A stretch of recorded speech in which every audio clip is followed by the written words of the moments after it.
កុំយំណាកូនណាណែញ៉ាំទឹកទៅណាកូនញ៉ាំទឹកទៅឃើញទៅកូន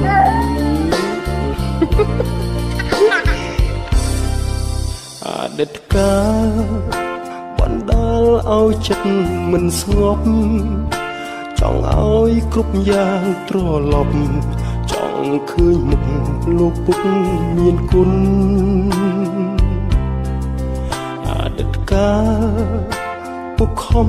លីសាយរែកពុនគ្រប់យ៉ាងពុកទ្រាំអត់ធន់ដើម្បីកូនបានដូចគេឯងញើដូចឈាមក្រុមក្រៀមកណ្ដាលថ្ងៃក្តៅដល់ផ្ទះមិនថាយប់ជ្រៅពុកតែងនៅនិបនិបប្រឡែកូននៅតូលងលងព្រោះតែ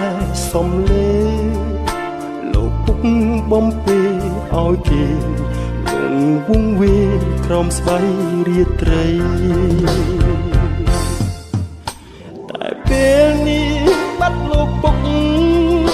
បាត់ពុកឆ្ងាយពីភក្ត្រាបាត់ពុកទៅណាមិនស្ដីកូនស្រែកហៅរកលោកពុកទ្វីបលោកមិនព្រមនៃទៀមទាមកផ្ដាច់និស័យឲ្យឃ្លាត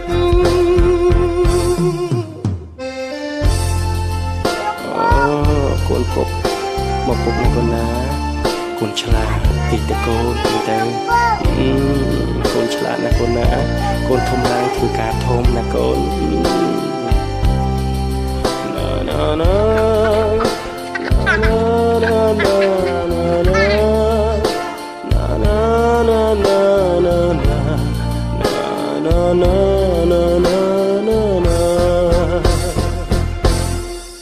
ចង់ជួបមុខ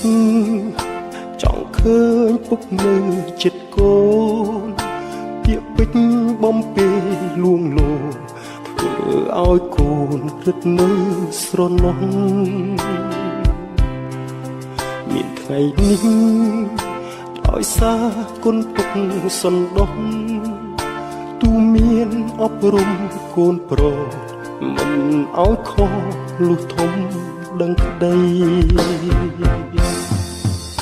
តែពេលនេះឃ្លាតលោកពុកឃ្លាតពុកឆ្ងាយពីភក្ត្រាបាត់ពុកទៅណា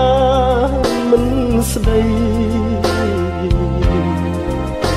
កូនស្រែកហៅរកលោកពុកទ្វីបលោកមិនព្រមនៃទៀមទាមកផ្ដាច់និស័យឲ្យឃ្លាតលោកពុកបើសិនជាពុកឃើញខ្ញុំឃើញកូនបានល្អពុកនឹងសប្បាយចិត្តតែបើកូនចង់ឃើញលោកពុកកូនអត់ដឹងថាជួបលោកពុកដោយរបៀបណា